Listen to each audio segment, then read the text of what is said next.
Good morning guys, आपका फिर से स्वागत है एक लेटेस्ट क्लास के साथ। और आज की क्लास में हम यहाँ पर डिस्कस करने जा रहे हैं खाद्य सुरक्षा अधिकारी 2019 का जो पेपर लगा था 25 नवंबर 2019 को। तो इसका कंप्लीट हम यहाँ पर पेपर सॉल्यूशन क्लियर करेंगे। इसलिए याद रखिएगा, जितने भी यहाँ पर स्टूडेंट है जो कि एफएसओ की स्पेशली तैयारी कर रहे हैं, तो उनके लिए तो ये क्लास बहुत इंपॉर्टेंट साबित होने वाली है। इसलिए याद रखिएगा, क्लास को बिल्कुल एंड तक आपको देखना है और लगातार आपको वीडियो को शेयर करते रहना है। जितने भी आपके एफएसओ स्टूडेंट्स यहाँ पर तैयारी कर रहे हैं, अर्थात जितने भी आपकी एग्रीकल्चर बडीज़ है जो कि एफएसओ की तैयारी कर रहे हैं, तो उन तक ये वीडियो पहुँच जानी चाहिए, ठीक है। और आपको खासकर याद रखिएगा, वीडियो को एंड तक देखना है ताकि आपकी इस पेपर से आपको ये आइडिया लग जाए कि जो अभी रिसेंटली जो पेपर होने वाला है 27 को, तो इसमें कौन कौन से क्वेश्चंस किस लेवल के पूछे जा सकते हैं और कौन से टॉपिक से यहाँ पर पूछे जा सकते हैं, ठीक है। तो इसको आपको हल ज़रूर करना है, बस आपको सुनते रहना है, बाकी सब कुछ यहाँ पर आपको याद हो जाएगा, ठीक है। चलिए, तो क्लास को स्टार्ट करते हैं बिना कोई टाइम वेस्ट किए हुए। तो आज का जो हमारा फर्स्ट क्वेश्चन है, अर्थात पूछा गया था कि जेल का उदाहरण है तो मक्खन अर्थात बटर। कुछ क्वेश्चंस एग्रीकल्चर के हैं, उनको यहाँ पर हम कवर करेंगे बोल के, बाकी आप सारे क्वेश्चंस को यहाँ पर देख सकते हैं ताकि आप पेपर कंप्लीट देख पाए, ठीक है। तो ठीक है, सेकंड ऑप्शन है, सेकंड क्वेश्चन को आप यहाँ पर देख लीजिए। कुछ क्वेश्चंस को यहाँ पर आप अच्छे से देख लें। बाकी फोर्थ क्वेश्चन है कि एफ्लाटॉक्सिन उत्पन्न की जाती है तो एस्पेरजिलस जाति के द्वारा। अर्थात याद रखिए, एफ्लाटॉक्सिन क्या होती है, हानिकारक पदार्थ होता है और इसका संबंध याद रखिए मूंगफली से होता है, ग्राउंडनट से होता है। और ये जो प्रोड्यूस की जाती है, ये याद रखिए एस्पेरजिलस स्पीसीज के द्वारा इसे प्रोड्यूस किया जाता है, ठीक है। चलिए, नेक्स्ट क्वेश्चन है, आप देख लीजिए। इसे एक बार बोल देता हूं कि निम्न में से कौन से बैक्टीरिया अल्फा टॉक्सिन बनाते हैं। तो अल्फा टॉक्सिन याद रखिए क्लोस्ट्रिडियम परफ्रीजेंस बनाते हैं, ठीक है। नाइट्रोजन के आकलन की कौन सी विधि है। ये काफ़ी अच्छा क्वेश्चन है कि नाइट्रोजन का अगर आपको मापन करना है कि नाइट्रोजन कितना है, तो इसके लिए कौन सी विधि, कौन से मेथड को आप काम में लोगे। तो याद रखिएगा ड्यूमा तथा जेल्डोल विधि। कौन सी, ड्यूमा और जेल्डोल विधि के द्वारा किसका मेजर किया जाता है, नाइट्रोजन की मात्रा का यहाँ पर मेजर किया जाता है, ठीक है। नेक्स्ट क्वेश्चन यहाँ पर बात की गई है, काफ़ी अच्छा क्वेश्चन है कि आमतौर पर सोक्राट किससे तैयार किया जाता है। याद रखिएगा, जो सोक्राट है ये प्रिपेयर्ड किसके द्वारा किया जाता है, तो पत्ता गोभी अर्थात केबेज के द्वारा किया जाता है, ठीक है। नेक्स्ट क्वेश्चन यहाँ पर आपको पूछा गया है, इसे आप जरूर देख लें। बाकी चलते हैं नेक्स्ट क्वेश्चन की ओर कि निम्नलिखित में से किसका किण्वित पदार्थ कोजी होता है, कोजी द्वारा होता है। तो याद रखिए, ये होता है सोयाबीन का, कोजी सोयाबीन, कोजी किसका, सोयाबीन अर्थात किसका किण्वित पदार्थ है, सोयाबीन का किण्वित पदार्थ है। नेक्स्ट क्वेश्चन आपको पूछा गया कि ग्लूकोज के एक अणु का जब पूर्ण वायवीय ऑक्सीकरण होता है तो इसमें कितने जीटीपी प्राप्त होते हैं। तो मात्र 2 प्राप्त होते हैं, ठीक है। नेक्स्ट क्वेश्चन है कि एगेरिकस बाई स्पोरस क्या होता है। तो ये एक क्या होता है, फूड स्टफ होता है, एक खाद्य पदार्थ होता है। आई थिंक आपको क्लियर समझ आ रहा है। बाकी आपको पूरा पेपर यहाँ पर देखने को मिल जाएगा, तो क्लास को लाइक करते रहे और ज़्यादा से ज़्यादा शेयर करते रहे। और जो भी यहाँ पर नई स्टूडेंट है वो चैनल को सब्सक्राइब जरूर कर ले ताकि आपको एग्रीकल्चर के कंटेंट यहाँ पर डेली मिल सके, ठीक है। तो नेक्स्ट क्वेश्चन है यहाँ पर कि वसीय अम्ल ऑक्सीकृत होते हैं अल्फा तथा बीटा ऑक्सीकरण के द्वारा, ठीक है। नेक्स्ट क्वेश्चन है कि कैफ्टाफोल क्या है। तो कैफ्टाफोल याद रखिए एक फंजीसाइड है, एक फफूंदनाशी है। नेक्स्ट क्वेश्चन आपको पूछा गया है कि निम्नलिखित विटामिन में से कौन सा एक प्रति रक्त स्त्रावी होता है, अर्थात जिसे हम बोल सकते हैं एंटी हेमोरेजिक जो विटामिन है वो कौन सा होता है। तो वो होता है विटामिन के। और दूसरी तरीके से जो क्वेश्चन यहाँ से बनता है वो पूछता है कि रक्त का थक्का बनाने के लिए कौन सा विटामिन काफ़ी महत्वपूर्ण होता है। तो वो होता है विटामिन के, अर्थात रक्त का थक्का बनाने के लिए विटामिन के महत्वपूर्ण होता है, ठीक है। चलिए, नेक्स्ट क्वेश्चन की यहाँ पर बात करेंगे कि एंजाइम की सामान्य क्रियाविधि क्या होती है। तो आप यहाँ पर क्वेश्चन ये देख सकते हैं कि यह सक्रियण ऊर्जा को कम कर कार्य करता है, ठीक है। चलिए, नेक्स्ट क्वेश्चन है कि मानव शरीर में मिथाइल और इथाइल एल्कोहल का विषहरण होता है, डी टॉक्सिफाइड होता है। तो ये होता है ऑक्सीडेशन के द्वारा, ऑक्सीकरण के द्वारा। नेक्स्ट क्वेश्चन की यहाँ पर बात करेंगे, ये भी अच्छा क्वेश्चन है कि कच्चे अंडे के सफ़ेद हिस्से के उपभोग अर्थात खाने से किसकी कमी हो जाती है। तो बायोटिन की कमी हो जाती है। याद रखिएगा, जो सफ़ेद हिस्सा खाया जाता है तो इससे क्या होता है, बायोटिन की कमी यहाँ पर देखने को मिलती है। नेक्स्ट क्वेश्चन यहाँ पर आप अच्छे से देख पा रहे होंगे, ठीक है। चलते हैं नेक्स्ट क्वेश्चन की ओर। एक साइड आपको खनिज दे रखे हैं, एक साइड उनका फंक्शन दे रखा है, अर्थात उनका कौन सा कार्य होता है। जैसे कि अगर बात करेंगे तो मैच ऑफ द फॉलोइंग का क्वेश्चन है। 4 क्वेश्चन यहाँ पर आपको देखने को मिल रहे हैं एक ही क्वेश्चन में, तो चारों को आप याद रख सकते हैं। कि कैल्शियम है वो याद रखिए रक्त स्कंदन में अपना महत्वपूर्ण रोल निभाता है। इसके अलावा सोडियम है, तो सोडियम क्या होता है, अंतः कोशिकीय द्रव के बीच विद्युत संतुलन का रखरखाव यहाँ पर काम करता है। और आयरन है याद रखिए एनीमिया, आप सभी को पता है कि अगर आयरन की कमी हो जाती है तो इससे एनीमिया रोग हो जाता है, इसीलिए आयरन एनीमिया में महत्वपूर्ण रोल निभाता है। और जो आयोडीन है याद रखिएगा ये थायराइड हार्मोन का निर्माण करता है। क्यों? क्योंकि आपको पता है याद रखिएगा आयोडीन की अगर कमी हो जाती है तो इससे थायराइड अर्थात जिसे हम गोइटर भी बोलते हैं, तो ये रोग हो जाता है आयोडीन की कमी से। अर्थात ये थायरोक्सिन हार्मोन है, इसका ये क्या करता है, स्रावित करता है। अर्थात सभी match of the following complete है यहाँ पर। ठीक है, सभी को डायरेक्ट आपको याद रखना है कि कैल्शियम रक्त स्कंदन, सोडियम अंतः कोशिकीय द्रव के बीच विद्युत संतुलन, आयरन एनीमिया में और आयोडीन थायराइड हार्मोन का निर्माण करता है। ठीक है, क्लियर। चलिए नेक्स्ट क्वेश्चन यहाँ पर आप देख पा रहे होंगे। चलते हैं नेक्स्ट क्वेश्चन की ओर कि कैटफिश का जो साइंटिफिक नेम है वो क्या होता है कि वेलुगा अट्टू होता है। क्या होता है, वेलुगा अट्टू होता है। यहाँ पर आप नेक्स्ट क्वेश्चन देख सकते हो। ठीक है, हम यहाँ पर केवल एग्रीकल्चर के क्वेश्चंस को क्लियर करेंगे, बाकी आप जितने भी सब्जेक्ट है उनके क्वेश्चंस को देख पा रहे होंगे अच्छे से। ठीक है, निम्न में से कौन सा रक्त स्कंदन कारक हैगमैन फैक्टर कहलाता है। तो हैगमैन फैक्टर याद रखिए फैक्टर नंबर 12 को कहा जाता है। हैगमैन फैक्टर नंबर 12 को कहा जाता है। नेक्स्ट क्वेश्चन है, आप यहाँ पर देख पा रहे होंगे मैच ऑफ द फॉलोइंग का क्वेश्चन है। एक साइड संयोजी ऊतक दे रखे हैं और संयोजी ऊतकों के एग्जाम्पल दे रखे हैं। अर्थात जो संयोजी ऊतक जैसे कि लचीली संयोजी ऊतक है ये कहाँ पर पाए जाते हैं, तो ये होते हैं वसा ऊतक। सघन नियमित संयोजी ऊतक कहाँ पाए जाते हैं, तो ये होते हैं कंट्राए और स्नायुओं में। भ्रूणीय संयोजी ऊतक है, ये कौन से होते हैं, तो ये होते हैं मध्य ऊतक। और लास्ट है विशिष्टीकृत परिपक्व संयोजी ऊतक कौन से होते हैं, तो ये होते हैं अस्थि, उपास्थि और रक्त में। ठीक है, चलिए यदि वसा श्वसन सबस्ट्रेट हो तो श्वसन गुणांक कितना होगा, 1 से कम होगा। नेक्स्ट क्वेश्चन आप यहाँ पर देख पा रहे होंगे। ठीक है, कैलस क्या होता है, ऊतक संवर्धन में कैलस क्या होता है, तो यह एक असंगठित सक्रियता से विभाजित होने वाला कोशिका समूह है जिसे ऊतक संवर्धन में अनुरक्षित रखा जाता है। चलिए एक बार सभी क्वेश्चंस पढ़ लेते हैं कि T4 और T3 के अतिरिक्त थायराइड ग्रंथि स्रावित करती है, तो कैल्सिटेनिन। ठीक है, चलिए नेक्स्ट क्वेश्चन की यहाँ पर बात करेंगे, इसे आप अच्छे से देख ले। बीटी जीविस अर्थात बीटी टॉक्सिन है, ये किस प्रकार से फंक्शन करता है। ठीक है, इस प्रकार से आप मान सकते हो। तो ये क्या करता है याद रखिएगा, निष्क्रिय प्रागजीविस पीड़क कीटों के आंत्र में क्षारीय पीएच के कारण सक्रिय रूप से परिवर्तित हो जाता है। ठीक है, क्लियर क्वेश्चन। बीटीजीविस किस प्रकार से कार्य करता है कि निष्क्रिय प्रागजीवीय पीड़क कीटों के आंत्र में क्षारीय पीएच के कारण सक्रिय रूप से परिवर्तित हो जाता है। ठीक है, आमाशय का प्रोटीनलई एंजाइम कौन सा होता है, तो वो होता है पेप्सिन होता है। नेक्स्ट क्वेश्चन है, इनको आप अच्छे से देख ले एक बार।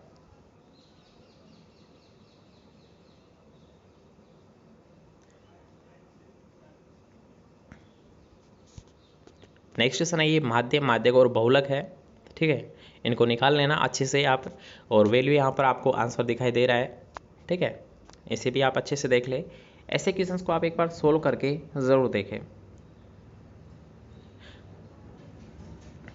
नेक्स्ट क्वेश्चन है कि निम्नलिखित पारजीवी प्राणियों में से किसके वाणिज्यिक उत्पादन के लिए लैक्टोफेरिन जीन का उपयोग किया जाता है, तो गाय।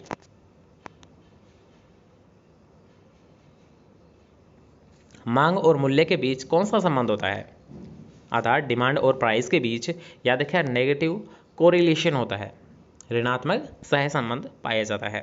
नेक्स्ट क्वेश्चन है, काफ़ी इंपॉर्टेंट क्वेश्चन है कि राजस्थान के जयपुर, अजमेर, टोंक, दौसा जिले किस कृषि जलवायु खंड के अंतर्गत आते हैं, तो ये सभी आते हैं याद रखिएगा थर्ड ए के अंतर्गत आते हैं, और जिसका नाम क्या होता है, अर्धशुष्क पूर्वी मैदानी क्षेत्र।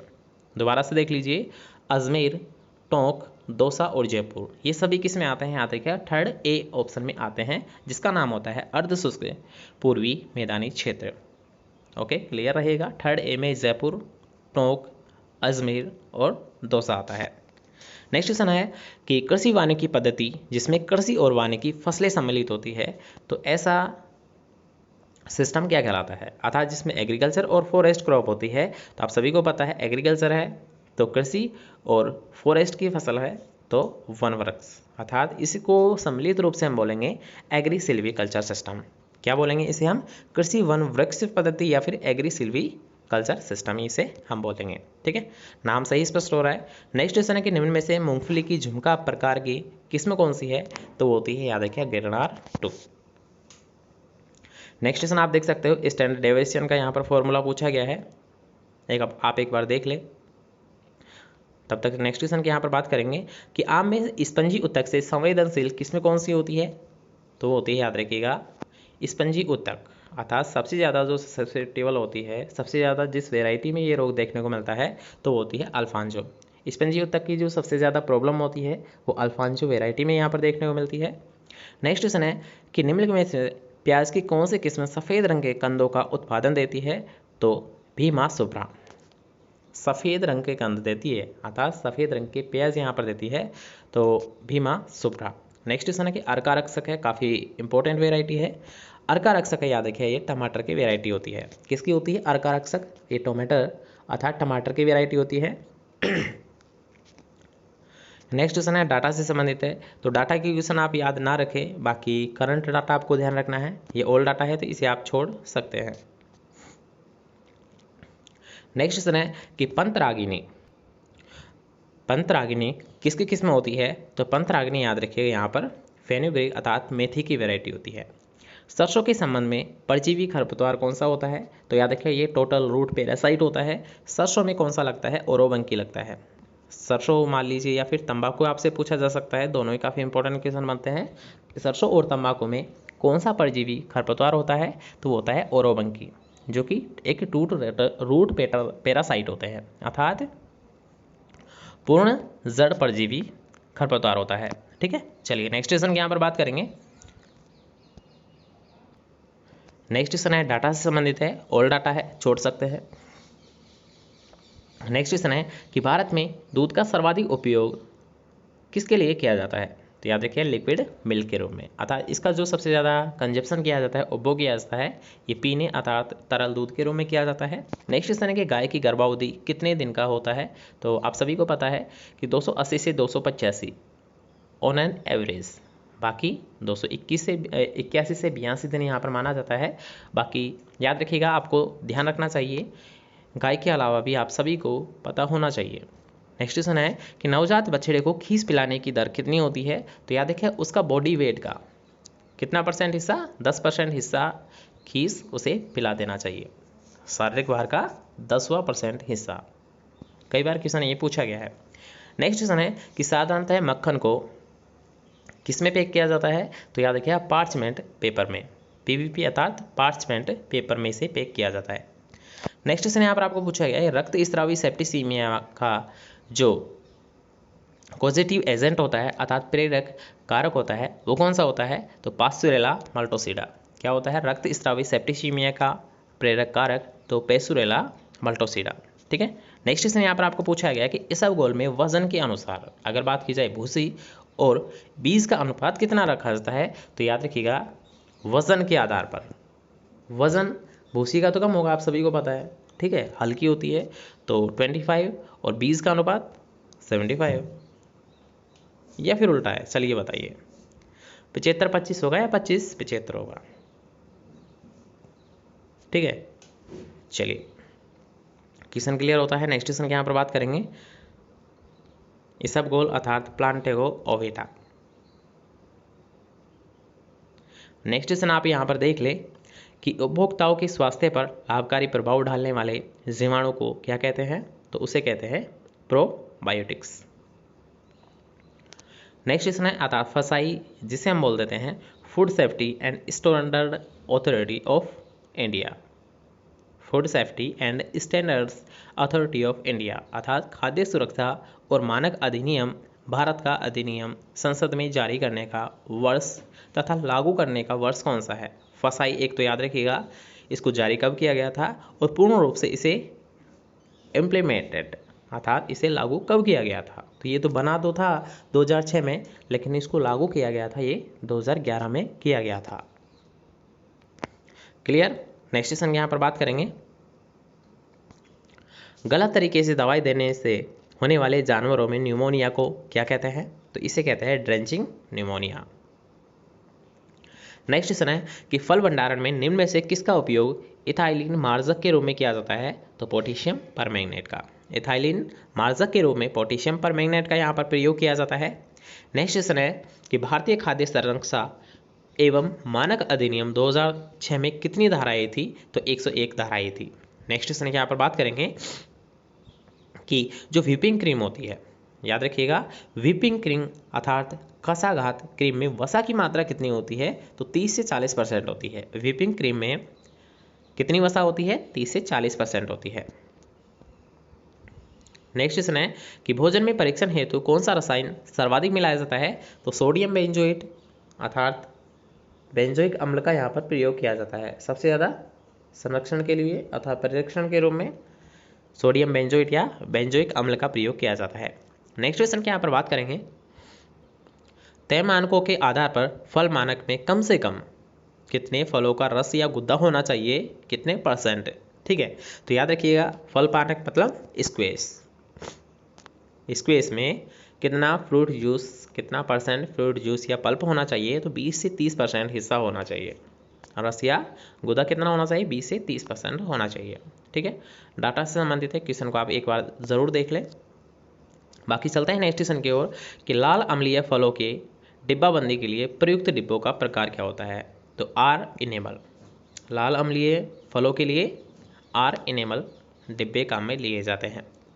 नेक्स्ट क्वेश्चन है कि फल और सब्जियों की कटी हुई सतह में एंजाइमेटिक ब्राउनिंग, एंजाइमेटिक अर्थात प्रकिरणमिक भूरापन आने का क्या कारण होता है? तो वो होता है, याद रखिए, फिनोल्स का ऑक्सीकरण। फिनोल्स का जो ऑक्सीडेशन हो जाता है तो इसके कारण क्या होता है, वो फल या सब्जियां होती है तो उनकी हल्की सतह पर, याद रखिएगा, हल्की हल्की सफ़ेद सी एक परत जम जाती है, तो वो होता है, याद रखिए, फिनोल के ऑक्सीडेशन के कारण। ठीक है, चलिए नेक्स्ट क्वेश्चन को आप देख ले एक बार कि 1718 के अनुसार भारत में किस राज्य में सबसे ज़्यादा ताज़ी सब्जियां उगाई जाती थी? तो वेस्ट बंगाल। एक ओल्ड डाटा है।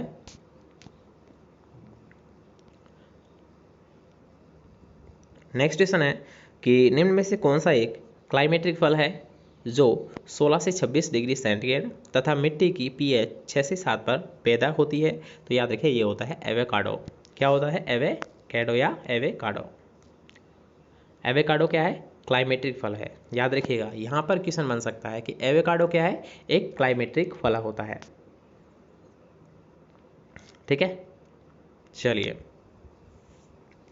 अब आ गए हैं यहाँ पर जितने भी क्वेश्चंस है ये राशन जी के क्वेश्चंस है। बाकी इसके अलावा भी आपको क्वेश्चन यहाँ पर देखने को मिलेंगे, जैसे कि केमिस्ट्री के भी यहाँ पर देखने को मिलेंगे। ठीक है, तो जितने भी क्वेश्चंस थे लगभग हमने कवर कर लिए हैं। बाकी कुछ क्वेश्चंस को हम यहाँ पर राजस्थान जीके के कवर कर लेते हैं, जैसे कि दुर्गीकरण के पुरावशेष किस ताम्र पाषाण युगीन पुरा स्थल से प्राप्त हुए हैं? तो बालाथल। प्राचीनतम जुते हुए खेत के जो साक्ष्य प्राप्त हुए हैं वो किससे प्राप्त हुए हैं? जुते हुए खेत कालीबंगा से, जो किसके अंतर्गत आती है? प्राक खाड़ीबा यूलिन संस्कृति। ठीक है, नेक्स्ट क्वेश्चन है कि किस शासक ने बूंदी में तारागढ़ दुर्ग, तारागढ़ दुर्ग याद रखिए अजमेर में भी है और बूंदी में भी है, लेकिन यहाँ पर पूछी गई कि बूंदी में तारागढ़ दुर्ग का निर्माण किसने करवाया था? तो वर सिंह ने करवाया था। किसने? वर सिंह, अर्थात बूंदी के शासक वर सिंह के द्वारा यहाँ पर करवाए गए थे। युआन चोंग द्वारा उल्लेखित पोलियेता लो के रूप में किस स्थान की पहचान की गई है? तो याद रखिए बेराट। नेक्स्ट क्वेश्चन है कि एगमार्क अधिनियम 1937 किसके अंतर्गत आता है?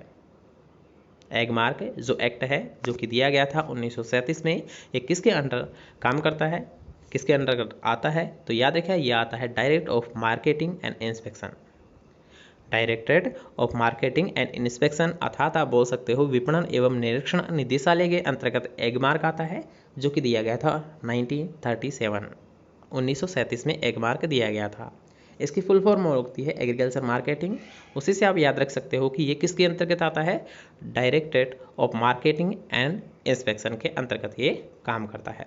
ठीक है, चलिए नेक्स्ट से यहाँ पर बात करेंगे कि राजस्थान के किस जिले में डडीकरण सेल कला पूरा स्थल स्थित है, तो ये कहाँ पर है, अलवर में स्थित है। नेक्स्ट क्वेश्चन है कि राजपूतों की विदेशी उत्पत्ति का मत सर्वप्रथम किसके द्वारा प्रतिपादित किया गया था, कर्नल जेम्स टोड के द्वारा। ये क्वेश्चन यहाँ पर डिलीट कर दिया गया था, तो इसे आप एक बार छोड़ सकते हैं। नेक्स्ट क्वेश्चन की यहाँ पर बात करेंगे कि शेखावाटी के किसानों को अपने अधिकारों के लिए संघर्ष करने हेतु भरतपुर के किस व्यक्ति ने प्रेरित किया था, देशराज। किसने प्रेरित किया, देशराज ने प्रेरित किया गया था। नेक्स्ट क्वेश्चन है कि जगत सिंह काव्य के रचयिता कौन थे, तो रघुनाथ थे।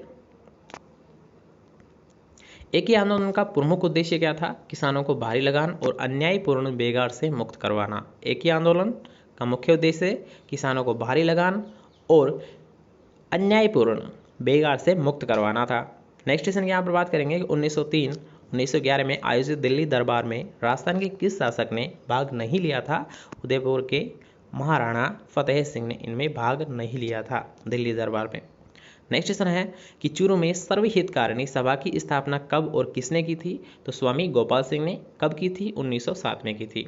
नेक्स्ट क्वेश्चन है कि भारत संघ में अधिमिलन पत्र पर हस्ताक्षर करने वाले राजस्थान के प्रथम शासक कौन थे, तो बीकानेर के शार्दुल सिंह प्रथम। अधिमिलन पत्र पर किसने किए थे, सबसे पहले साइन बीकानेर के शार्दुल सिंह प्रथम ने किए थे। ठीक है, नेक्स्ट क्वेश्चन है असत्य से संबंधित है, तो यहाँ पर डूंगरपुर के पालपट्टा में नहीं हुआ था इनका जन्म, बाकी सभी सत्य है। जैसे कि गोविंद गुरु क्या है, बंजारा जाति के थे। गोविंद गुरु ने बांसिया ग्राम में धुनी एवं निशान की स्थापना की थी। गोविंद गुरु ने भीलों को धर्म एवं सत्य के मार्ग पे चलने के लिए उपदेश दिए थे। ठीक है, चलिए नेक्स्ट क्वेश्चन है कि रुकनुद्दीन, शाहिदीन, रशीद और कासिम किस प्रकार की चित्र शैली से संबंधित थे, तो बीकानेर से। त्रिकुटाकृति का 99 बुर्जों वाला दुर्ग कहाँ पर स्थित है, तो ये है जैसलमेर में।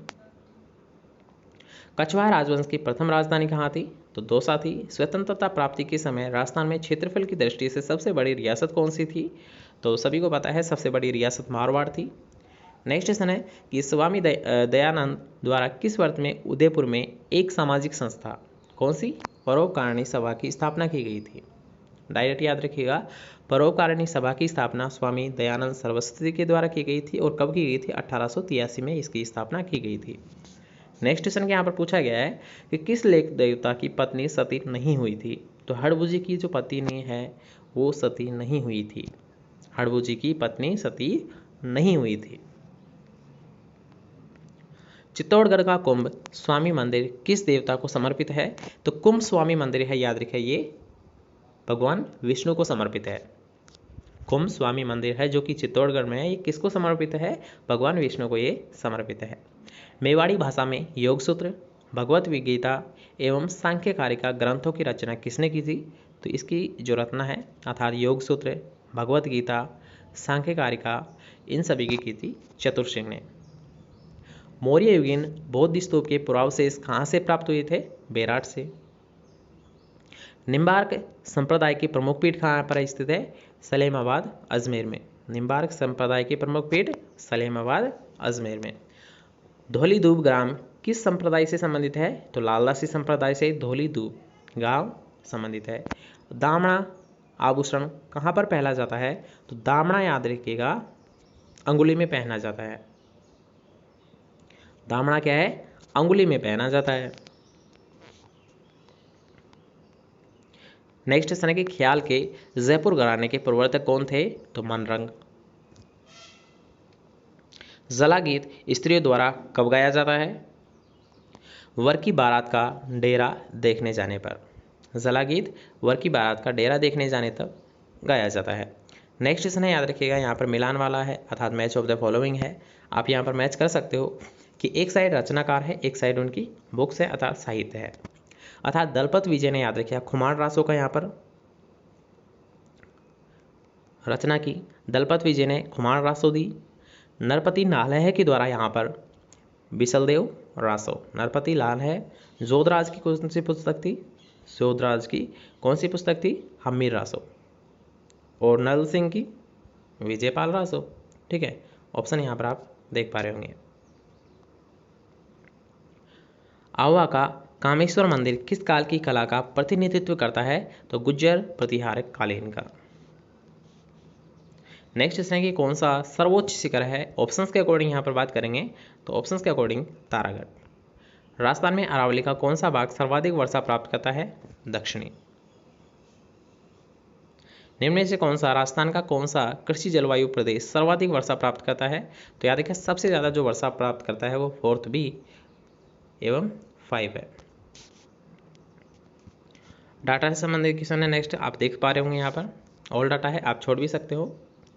नेक्स्ट क्वेश्चन है, आपको पूछा गया कि झालावाड़ से बीकानेर की ओर सीधी रेखा में यात्रा करते हुए आप निम्न प्रकार से किस प्रकार के भौतिक स्वरूपों के कम्र का अवलोकन करेंगे? तो याद रखिएगा जब झालावाड़ से बीकानेर साइड जाएंगे तब हाडोती पठार, बनास बेसिन और मध्य अरावली जैसे स्वरूपों में हम देखने को मिलेगा। ठीक है, डाटा से संबंधित क्वेश्चन है, छोड़ सकते हो। नेक्स्ट क्वेश्चन आपको पूछा गया राजस्थान में नए जल संभर अर्थात वाटर शेड के चुनाव में निम्न में से किस मानदंड को सर्वाधिक महत्व दिया जाता है?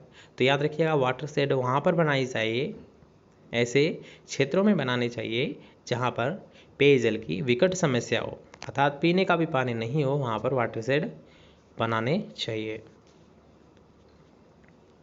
नेक्स्ट क्वेश्चन आपको पूछा गया कि हाल ही में वन विभाग राजस्थान के द्वारा गोडावण के अंडे सेने की कृत्रिम विधि हेतु निम्न में से जिस संस्था से सहयोग करार किया गया है अर्थात जिसकी सहायता ली गई है वो है wild life institute of India Dehradun Uttarakhand. Wild life institute of India Dehradun Uttarakhand. कृषि विभाग राजस्थान के मृदा वर्गीकरण के अनुसार रेवरीना मृदा कहाँ पर पाई जाती है? गंगानगर में। राजस्थान राज्य की नवीनतम वन नीति प्रचलन में कब आई थी? 2010 में। नई वन नीति 2010 में। बनास नदी का उद्गम स्थल कौन सा होता है? तो याद रखिए बनास नदी का जो उद्गम स्थान है वो होता है कुंभलगढ़ के नज़दीक खमनोर की पहाड़ियाँ। खमनोर की पहाड़ियों से बनास का उद्गम यहाँ पर माना गया है। नेक्स्ट क्वेश्चन है, एक साइड खनिज और एक साइड उनके क्षेत्र यहाँ पर बताए गए हैं तो आप यहाँ पर मैच कर सकते हैं। रॉक फास्फेट सबसे ज़्यादा डाफन कोटड़ा और फतेहगढ़ में देखने को मिलते हैं। टंगस्टन है डेगाना मुख्य क्षेत्र है। मैंगनीज का यहाँ पर मुख्य क्षेत्र लीलवाणी है। और डोलोमाइट का अगर बात करेंगे डोलोमाइट का मुख्य क्षेत्र तो ये है दरियावाद और खमेरा। नेक्स्ट क्वेश्चन में मैच ऑफ द फॉलोइंग क्या है एक बार यहाँ पर देख लेते हैं। एक साइड झीलें हैं और ये कौन से ज़िले में है? ठीक है, तो सबसे पहले याद रखिएगा उम्मेद सागर जो झील है ये भीलवाड़ा में स्थित है। उम्मेद सागर झील है ये कहाँ पर स्थित है? भीलवाड़ा में। नक्की झील है ये सिरोही में है। पिछोला झील है ये उदयपुर में है। पिछोला झील उदयपुर में है। और तालाब शाही है ये धौलपुर में है। दोबारा से देख लीजिए, उम्मेद सागर झील है ये भीलवाड़ा में है। नक्की झील सिरोही में है। पिछोला झील उदयपुर में है। तालाब शाही यहाँ पर धौलपुर में है। ठीक है, याद रहिएगा। चलिए नेक्स्ट क्वेश्चन की यहाँ पर बात करेंगे कि निम्न में से कौन सा राजस्थान की सूती वस्त्र उद्योग से संबंधित नहीं है? तो याद रखिएगा ये तीन जो संस्थाएं है जैसे रिलायंस कॉम्टेक्स है, मेवाड़ टेक्सटाइल है, एडवर्ड मिल्स है, ये सभी क्या है सूती वस्त्र से संबंधित है। बाकी जो यहाँ पर बिरला कॉरपोरेशन है ये सूती वस्त्र से संबंध नहीं है। मेवाड़ शुगर मिल अवस्थित है भोपाल सागर में। मेवाड़ शुगर मिल कहाँ पर स्थित है? भोपाल सागर में। नेक्स्ट क्वेश्चन है, एक साइड स्थान दे रखा है एक साइड उद्योग दे रखा है, या फिर आप ऐसे याद रख सकते हो कि ये जो मुख्य उद्योग है इनकी स्थापना कहाँ की गई है? जैसे कि सरसों तेल है। ठीक है, इसका जो उद्योग है अर्थात इंडस्ट्री है वो कहाँ पर स्थित है? सरसों तेल की गंगानगर में। चीनी की बताइए ब्यावर में। वस्त्र की जो इंडस्ट्री है वो भरतपुर में है। और लास्ट है कागज़ की, तो कागज़ की यहाँ पर केसवा बताइए केसवा ना गुजर में स्थित है। ठीक है, एक साइड स्थान दे रखा है एक साइड इंडस्ट्री दे रखी है। नेक्स्ट क्वेश्चन है, निम्न में से कौन सी समिति गरीबी से संबंधित नहीं है? आर स्वामीनाथन समिति। नवीन एवं नवीनीकरण ऊर्जा मंत्रालय के द्वारा अनुमोदित राजस्थान की एक मेगा सोलर पावर परियोजना कौन सी है? तो होती है फतेहगढ़। भारत सरकार के खाद्य प्रसंस्करण उद्योग मंत्रालय के सहयोग से green tech mega food park ने अपनी इकाई कहाँ पर स्थापित की है? रूपनगढ़ अजमेर में। याद रखिएगा, green tech mega food park कहाँ पर स्थित है? रूपनगढ़ अजमेर में। नाथरा की पाल डूंगरपुर में है और मोरिजा बनोल क्षेत्र की खानें हैं, अर्थात नाथरा की पाल और मोरिजा बनोल क्षेत्र है, ये किससे संबंधित है? तो लोहे अयस्क खनिज अवन के, याद रखिएगा, ये मुख्य क्षेत्र होते हैं। नेक्स्ट क्वेश्चन है कि राजस्थान का द्वितीय परमाणु ऊर्जा संयंत्र कहाँ पर प्रस्तावित है? तो याद रखिए, द्वितीय बांसवाड़ा में प्रस्तावित है। द्वितीय परमाणु ऊर्जा संयंत्र बांसवाड़ा में प्रस्तावित है। राजस्थान की पुलिस अधिकारी जिन्हें दक्षिणी सूडान में शांति बनाए रखने के लिए संयुक्त राष्ट्र पदक द्वारा सम्मानित किया गया था, तो वो है कमल शेखावत। राजस्थान ऊर्जा विकास निगम लिमिटेड के बारे में कौन सा तथ्य सही नहीं है? सही नहीं है, बाकी तीनों सही है। नेक्स्ट क्वेश्चन यहाँ पर बात करेंगे, बाईतू, कांसल और कपोर्डी क्षेत्र किसके उत्पादन के लिए प्रसिद्ध है? तो तेल और गैस के लिए। खनिज लवणों से बहुत क्वेश्चन यहाँ पर पूछा गया है। तेल और गैस के जो मुख्य क्षेत्र है वो बाईतू, कांसल और कपोर्डी। कपोर्डी से आप अच्छे से याद रख सकते हो कि तेल और गैस से संबंधित है। नेक्स्ट क्वेश्चन यहाँ पर पूछा गया था कि राजस्थान की पायल जांगीर को अमेरिका में bill and Melinda Gates foundation की तरफ से चेंज मेकर पुरस्कार मिला, वह जहाँ से रहने वाली है? हिंसला जिला अलवर की यहाँ पर रहने वाली है। इन क्वेश्चंस को आप देख ले एक बार, इनमें बहुत टाइम लगेगा, इसलिए इनको आप अच्छे से देख लें या स्क्रीनशॉट ले लें।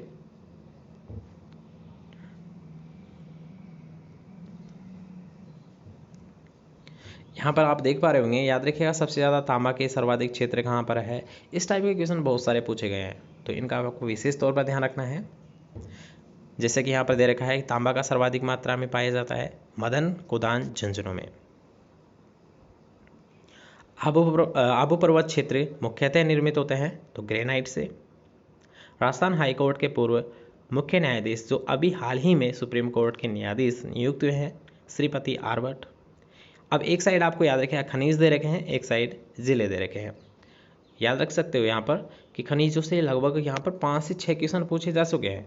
ठीक है, तो ये टॉपिक काफ़ी इंपॉर्टेंट है कि वुल्फ्रेमाइट, फोर्थ नागौर में वुल्फ्रेमाइट, नागौर, बेरेलियम, उदयपुर, मैंगनीज बांसवाड़ा और बेंटोनाइट बाड़मेर। ठीक है, करेक्ट ऑप्शन है यहाँ पर आप देख सकते हो। योकोहामा जापान में FAO का मुख्यालय कहाँ पर स्थित है? अर्थात आप बोल सकते हो कि FAO का जापान के योकोहामा में संपर्क कार्यालय क्या है? संपर्क कार्यालय है। नेक्स्ट क्वेश्चन आप देख ले, पढ़ने में थोड़ा अजीब लगेगा।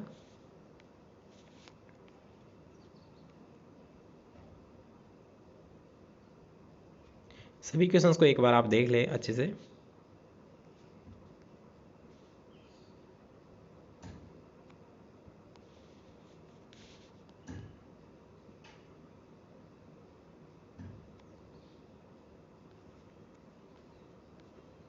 बाकी पढ़ने वाले जो क्वेश्चन रहेंगे उन्हें हम यहाँ पर पढ़ लेंगे।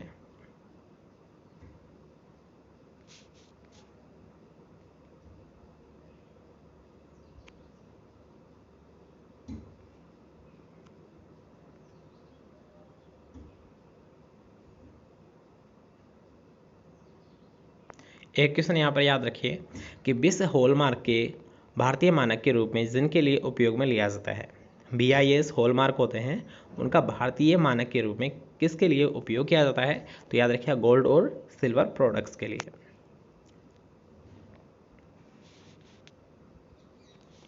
चंद्रयान 2 कब लॉन्च किया गया था? तो 22 जुलाई 2019 सतीश धवन अंतरिक्ष केंद्र से। अच्छा क्वेश्चन ये भी कि चंद्रयान 2 को कब लॉन्च किया गया था?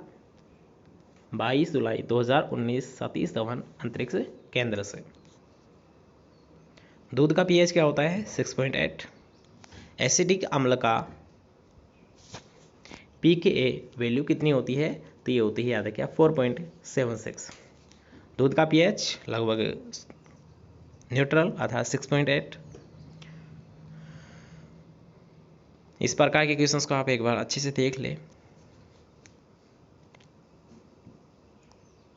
एग्री केमिस्ट्री से यहाँ पर कुछ क्वेश्चंस लिए गए हैं।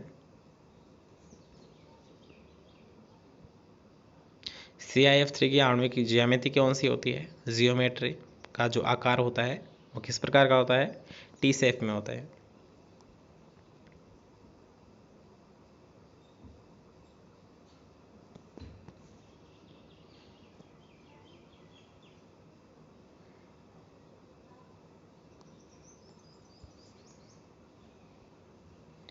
कैमेक्सिन का रासायनिक सूत्र कौन सा होता है?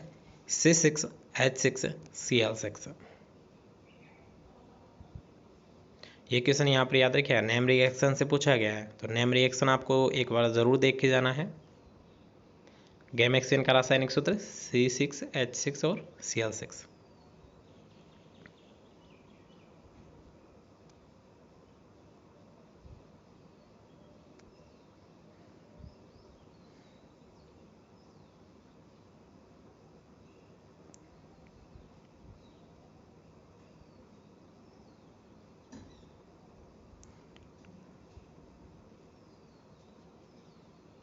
और लास्ट क्वेश्चन आप देख पा रहे होगे कि पिनेकोल की रासायनिक संरचना कौन सी होती है? तो यहाँ पर आप सेकंड ऑप्शन देख सकते हो। ठीक है, तो आई थिंक यहाँ पर आपको लगभग सारे क्वेश्चंस आपने एक बार अच्छे से देख लिए हैं। 150 में से हमने लगभग सभी क्वेश्चंस को यहाँ पर कवर किया है। बेशक थोड़ा सा यहाँ पर टाइम ज़्यादा लग गया है, लेकिन हाँ, आपको एक बार ज़रूर पेपर देखना था, इसलिए हमने पूरा पेपर सोल्व करवाया ताकि आपको कहीं और देखने की ज़रूरत ना पड़े। बाकी हम इसे बीच में भी छोड़ सकते थे, लेकिन वो सही नहीं रहता, इसीलिए हमने यहाँ पर सारे क्वेश्चंस को कवर किया है। बेशक हमारा टाइम कुछ ज़्यादा यहाँ पर लग गया है। ठीक है, तो आई थिंक अगर आपको क्लास पसंद आई है तो वीडियो को आप लाइक कर सकते हो, चैनल पर नए हो तो सब्सक्राइब कर सकते हो और अपने दोस्तों के साथ वीडियो को शेयर कर सकते हो। ठीक है, मिलते हैं नेक्स्ट क्लास के साथ। तब तक के लिए अच्छे से पढ़िए। Best of luck.